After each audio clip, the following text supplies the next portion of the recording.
Yes, magandang hapon. We are now conducting a ULAPO survey in one of the high-end subdivision of Panacan, the Valle Verde, owned by Santa Lucia Developer.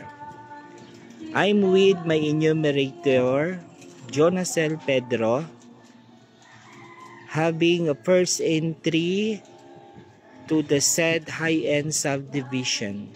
Upon reaching the gates, ang enumerator namin po ay nag-ask permission sa guard para makapasok sa kanilang subdivision. But prior to that, we give a letter to the office before the enumeration date.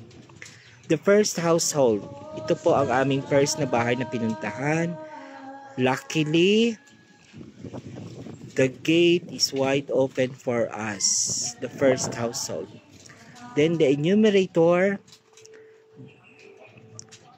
nag-ask permission if makakandak siya ng survey sa kanilang pamamahay. We are also happy that the gate is wide open for us. They let us in their house premises. Then the enumerator conduct the first interview. Mabuti na lang, mabait po ang may bahay ng aming first household. The second household, wala pong bumukas sa amin hanggang umabot kami ng paglalakad sa clubhouse. For more than 20 household in the area, only one household open us.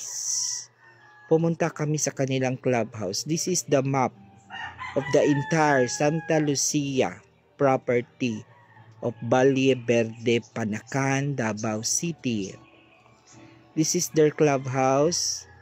We look for the office and then there is no one around at the office.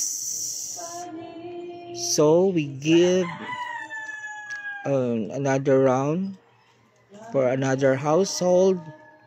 Suddenly, there's no one around. Hanggang pumunta kami sa third house, fourth, and so on. Wala talagang bumukas sa amin.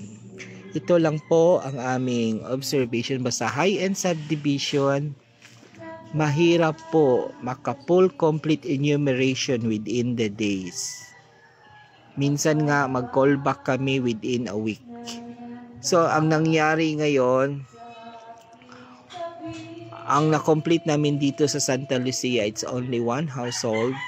For the rest is callback. So, magbalik na din kami sa office para mag-give lang ng appointment letter. But bago kami pumunta sa ibang barangay, mayroon kami nadaanan dalawang BSN sa map namin. It is not open. National Highway Bypass Road, hindi pa siya open for public. Hanggang pinasok namin kasi may dalawang BSN kaming hinahanap. Dalawang bahay lang, along the road. This is not yet open. Ang nakatira dito sa dalawang bahay is the caretaker of the said area. Hindi pa siya open for public. Soon daw dito nakatirik ang SNR at saka yung terminal ng northbound ng Davao City. Matahaba pa yung biyahe namin from the highway, siguro mga more than a kilometer. Hinanap lang namin yung dalawang bahay na nakita namin sa tablet ng enumerator. Hanggang may nakita kaming dalawang bahay. Spotted yung White House, isa yan siya. Isang BSN na locate namin sa tablet. Hanggang isa likod ng container van. Yun siya. Yan. Bumaba sa enumerator, kaso nga lang, ang nag-entertain sa kanya is maraming aso. That's why dyan lang siya talaga nag-ask permission kasi bumugad na ang maraming aso. So, tinawag lang namin yung mga household na lumabas, please, dyan na lang sa waiting shed, nag-interview. So yun po ang A Day in a Life in a Enumerator conducting a ULAPO survey in a high-end subdivision. Sana po may mapulot kayo na lesson learned para ma-share sa lahat. Magandang hapon.